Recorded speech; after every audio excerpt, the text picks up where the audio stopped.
사람마다 살아가는 스타일이 다릅니다. 마찬가지로 신앙생활에도 스타일이 각자 다르게 됩니다. 신앙 스타일에 크게 네 가지로 구분합니다. 첫째는 아브라함 스타일, 둘째는 모세 스타일, 셋째는 느헤미야 스타일, 마지막으로 신약의 바울 스타일로 그렇게 분류를 합니다. 우리 각자 자기 스타일이 있습니다. 신앙생활에 아브라함 스타일로 신앙생활하는 분이 있는가 하면 또 그런 교회도 교단도 있습니다. 느헤미야 스타일은 우리 개신교의 전통입니다. 느헤미야서 8장 오늘 본문 말씀 찾겠습니다. 8장 1절 말씀. 왜 느헤미야 스타일이 우리 개신교의 본류 메인스트림이 되느냐? 8장 1절입니다. 자, 이스라엘 자손이 자기들의 성읍에 거주하였더니 일곱째 달에 이르러 모든 백성이 일제히 수문 앞 광장에 모여 학사 에스라에게 여호와께서 이스라엘에게 명령하신 모세 율법책을 가져오기를 청하매. 좀 분위기를 설명하자면은 여의도 광장 같은 데에 백성들이 전부 모여서 모세를 통하여 주신 토라 말씀을 들고 섰습니다. 9절입니다. 9절. 자, 8절, 9절 제가 읽습니다. 하나님의 율법책을 낭독하고 모세 율법책을 말합니다. 그 뜻을 해석하여 백성에게 그 낭독하는 것을 다 깨닫게 하니 성경 말씀을 풀어서 하나님의 말씀을 차근차근 설명해 줬더니 그 말씀이 그 지친 백성들의 마음에 위로가 되고 깨우침이 임하고 격려가 되어서 9절입니다. 9절이 중요합니다. 백성이 율법의 말씀을 듣고 다 우는지라. 말씀에 감동이 되어서 감동의 눈물을 흘렸습니다. 이스라엘은 그때나 지금이나 한 가지 전통이 있습니다. 성경 말씀 읽을 때는 다 서서 읽습니다. 읽을 때는 전부 기립해서 이렇게 말씀을 읽습니다. 읽을 때 읽는 것도 세 사람이 같이 조를 짜서 읽습니다. 근데 그때는 다 두루마리이기 때문에 두루마리를 들고 나와서 이사야면 이사야 두루마리 한 권, 느헤미야면 느헤미야 두루마리 한 권입니다. 그걸 갖고 나와서 세 사람이 나옵니다. 한 사람은 두루마리를 펴니다. 한 사람은 두루마리를 말아 들어옵니다. 중간에 있는 사람이 그 본문을 읽습니다. 그래서 읽고 말씀을 해석을 해주고 풀어주니까 백성들의 마음이 감동이 돼서 말씀에 감동이 있어야 됩니다. 말씀이 우리 심장에 닿고 영혼의 스파크가 일어나고 영적인 울림이 있어야 됩니다. 그냥 세상 소설 읽듯이 그냥 잡지 읽듯이 읽어가야가 뭐 말씀이 다를 바가 있겠습니까? 백성이 율법의 말씀을 듣고 다 우는지라. 총독 느헤미야와 제사장 겸 학사 에스라와 백성을 가르치는 레위 사람들이 모든 백성에게 이르기를 오늘은 너희 하나님 여호와의 성일이니 슬퍼하지 말며 울지 말라. 우리가 성경을 읽을 때 이런 부분의 그 분위기를 잘 종합적으로 이해하면서 읽을 필요가 있습니다. 9절 다시 읽습니다. 백성이 율법의 말씀을 듣고 다 우는지라. 총독 느헤미야, 정치 사회 지도자입니다. 정치 지도자 총독 느헤미야입니다. 제사장 겸 학사 에스라, 종교 지도자입니다. 제사장이면서 성경 말씀을 풀어 설명해 주는 영적 지도자입니다. 백성을 가르치는 레위 사람들이 교육계 지도자, 교육 문화, 사회 지도자입니다. 정치 지도자, 교회 지도자, 교육계 지도자, 각 지도자들이 앞장서서 백성들이 말씀들에게 말씀을 이끌어 깨우치고 감동시키고 이끌어 나갑니다. 말씀을 듣고 감동받은 백성들이 막 울었습니다. 자기들의 신세를 생각하고 하나님의 말씀을 생각하고 함께 눈물을 흘려 우니까 참 지도자들이 아주 현명했습니다. 아주 스마트했습니다. 뭐라고 하느냐 하면은 말씀을 듣고 자기들의 처지에 비추어 생각하고 눈물 흘리는 백성들에게 지도자들이 말합니다. 여러분, 오늘은 하나님의 말씀 앞에서 축복받는 이 귀한 날입니다. 축제를 벌려야지 이렇게 울고 있지 맙시다. 오늘은 너희 하나님 여호와의 성일이니 하나님 말씀 앞에서 은혜 받는 귀한 성일이 아닙니까? 슬퍼하며 울지 맙시다. 그러고 10절입니다. 10절. 10절이 참 어느 시대나 교회든 정치든 교육이든 참 지도자의 역할이 중요합니다. 지도자들이 어떤 방향으로 어떤 내용으로 이끌어가느냐가 그 공동체의 수준을 말해줍니다. 10절 말씀. 느헤미야가 또 그들에게 이르기를 너희는 가서 살찐 것을 먹고 단 것을 마시되 준비하지 못한 자에게는 나누어 주라. 자, 우리가 슬퍼하지 말고 축제를 벌립시다. 은혜 받는 날이 잔치날 아닙니까? 하나님의 말씀에 우리가 감동을 해가지고 우리 처지를 극복하고 새롭게 시작하는데 축제를 벌립시다. 잔치를 벌립시다. 그런데 부자들만 모여서 잘 먹고 가난한 사람들은 냉수 마시고 있으면 안 되지요. 그러면 공동체가 그 편이 갈라지지 않습니까? 있는 사람, 없는 사람.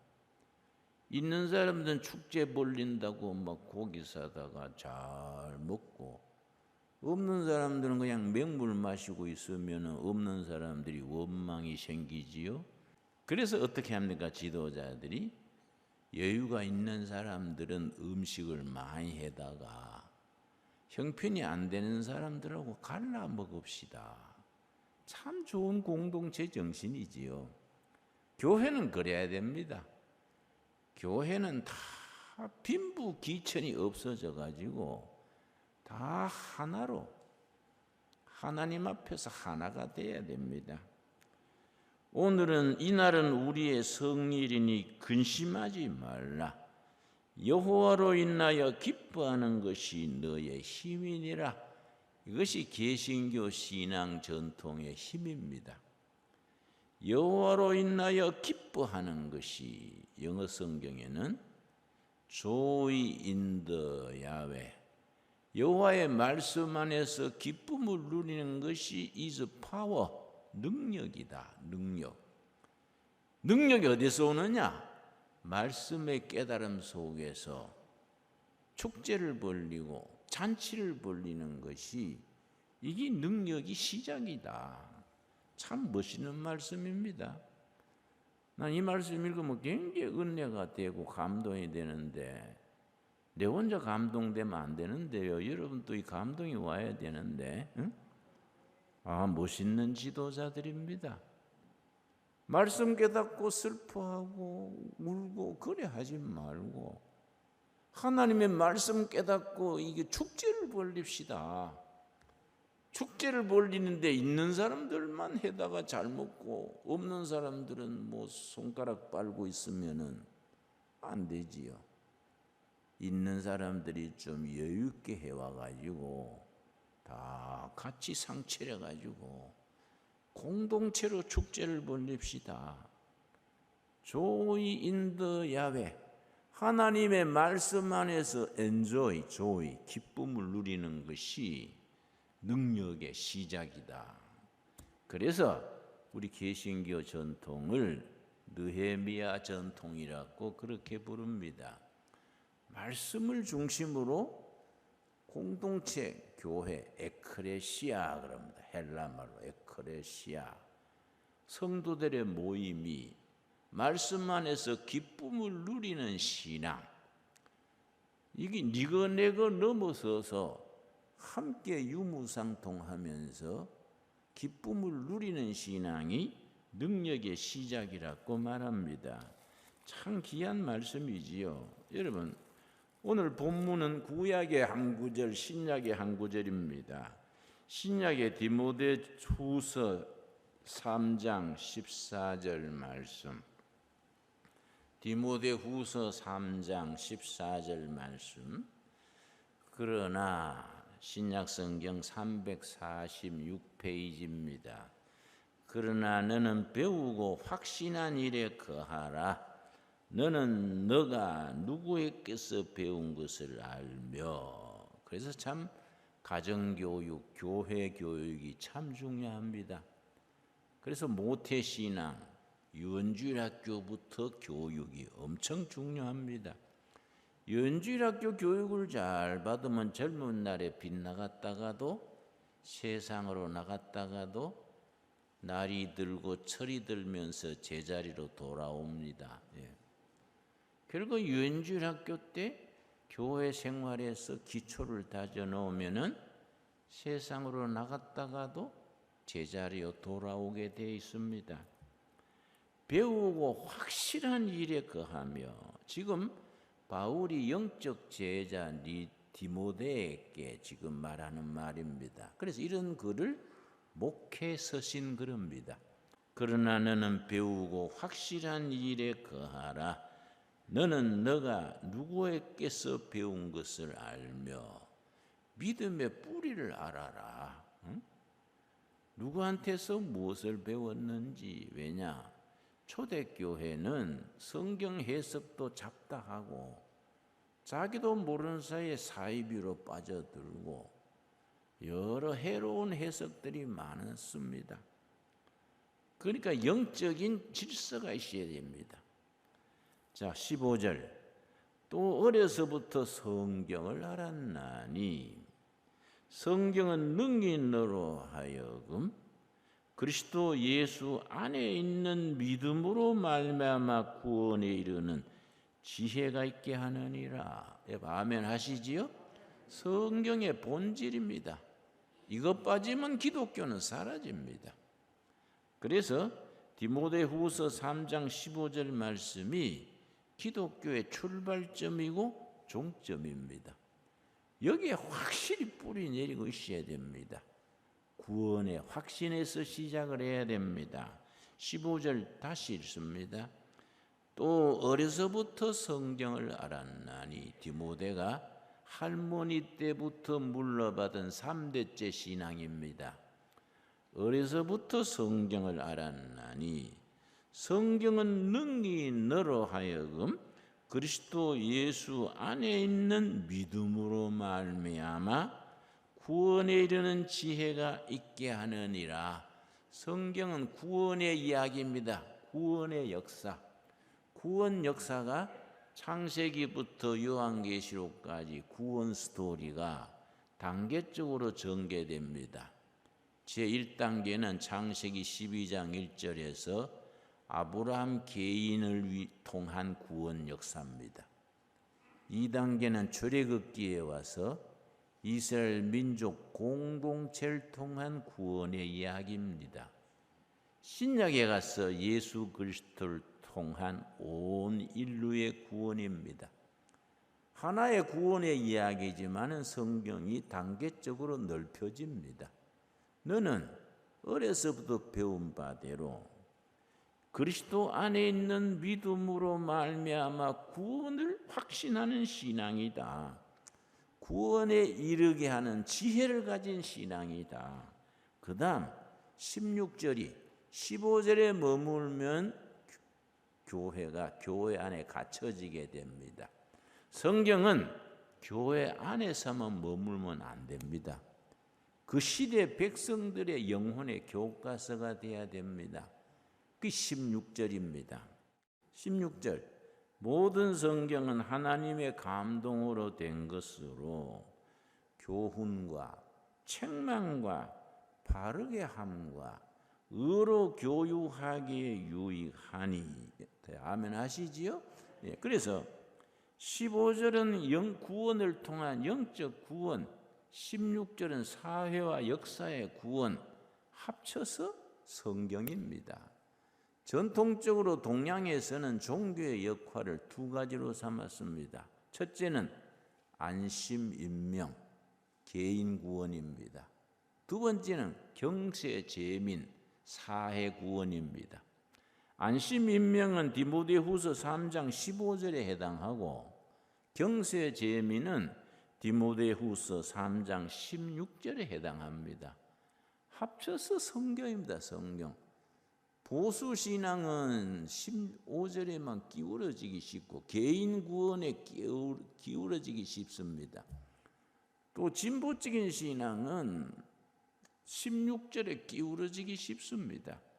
그러나 성경은 합쳐서 참 사도 바울 전통에서는 체험과 교회에 대한 존중과 말씀 합쳐져서 사도 바울 스타일입니다. 바울에게서 초대교회 기초가 나아졌습니다. 그래서 17절 결론이지요. 디모데후서 3장 17절 말씀. 이는 하나님의 사람으로 온전하게 하며, 온전하게 한다는 말은 성숙된다는 말인데 교인이 교인 규실하고 사람이 사람답게 살게 하는 것을 말합니다. 온전하게 하며 모든 선한 일을 행할 능력을 갖추게 하려 함이라. 복음은 능력입니다. 현실이 어떤 시련, 어떤 역경, 어떤 유혹도 이길 수 있는 능력입니다.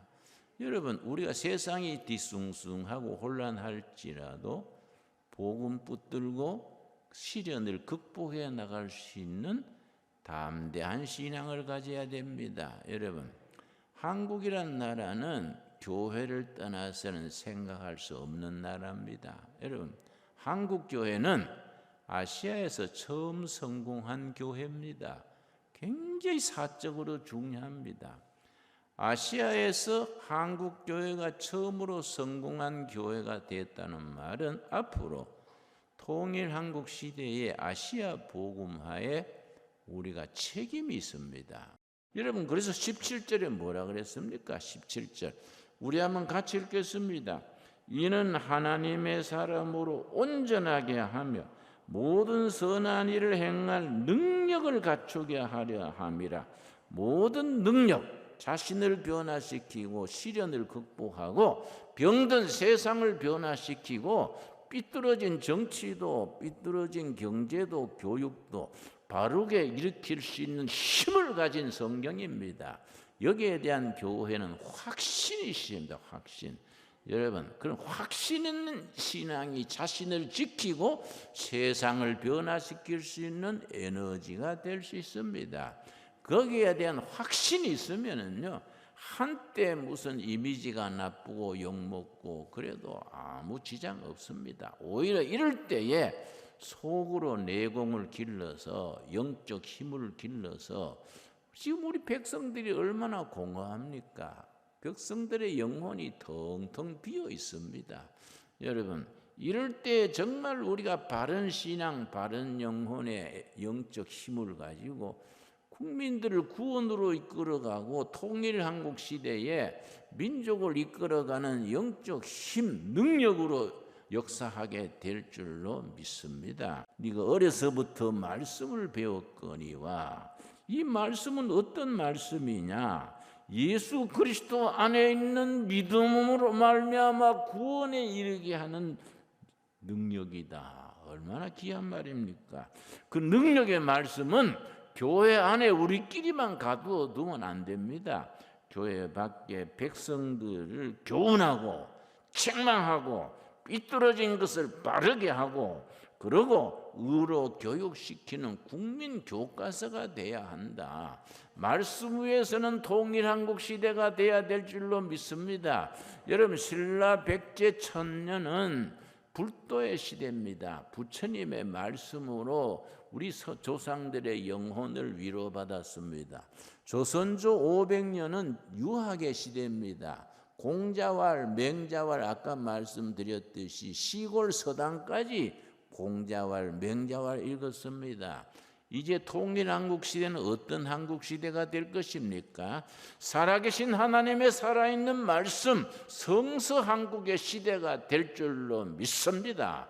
또 그렇게 돼야 됩니다. 그렇기 위해서 우리는 하나님에 대한 말씀의 능력에 대한 확신이 있어야 됩니다. 우리가 비실비실해가지고 뭐 자꾸 안으로 웅츠러들면은 하나님이 우리를 사용하실 수 없습니다. 성경은 확신 있게 대답합니다. 사도행전 6장 7절 말씀 보겠습니다. 사도행전 6장 7절에 성령께서 사도들을 통해서 초대교회를 일으킨 이야기입니다. 6장 7절 말씀, 하나님의 말씀이 점점 왕성하여, 점점입니다.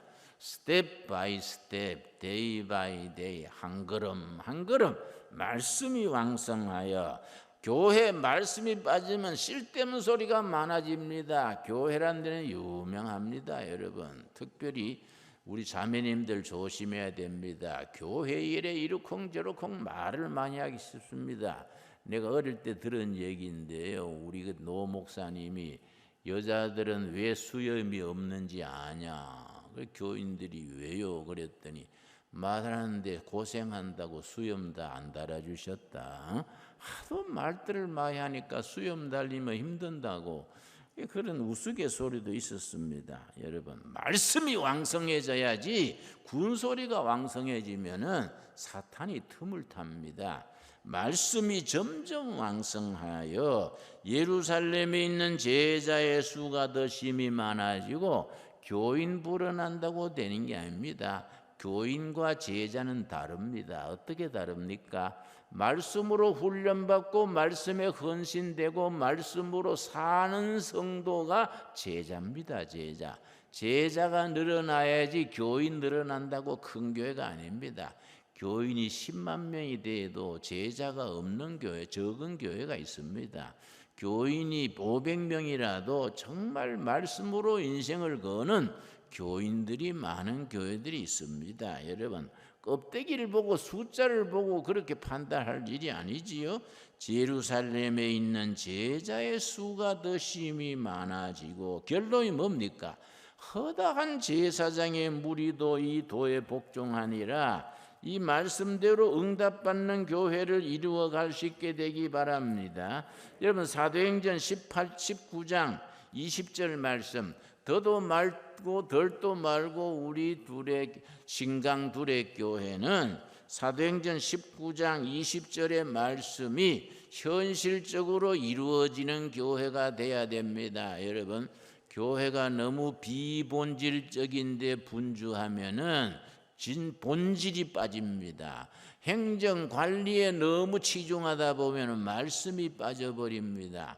다 잘해야겠지만은 핵심이 살아 있어야 됩니다. 본질이 빠져버리면은 뭐이 남겠습니까? 사도행전 19장 20절, 이와 같이 주의 말씀이 힘이 있어 흥왕하여 세력을 얻으니라. 뭐 힘이 있다고요? 말씀의 힘이 있어. 말씀의 힘이 있어야 됩니다. 우리가 뭐 목사다, 장로다, 권사다, 안수 집사다 뭐 이렇게 요란스럽게 붙이고 있는데 그게 뭐 이거리 중요합니까? 아주 쉬운 말로 계급장 다 띄고 겸손하게 말씀 앞에 엎드려야 됩니다. 말씀이 힘이 있어 흥망하여 세력을 얻으니라.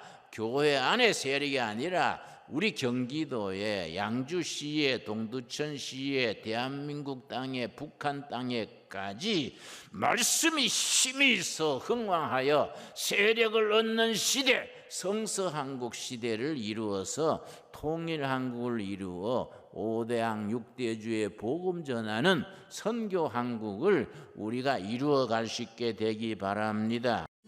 이 프로그램은 CTS 방송가족의 사랑과 후원으로 제작되었습니다. 후원 전화 02-6333-1003번, ARS 060-808-1004번으로 전화주세요.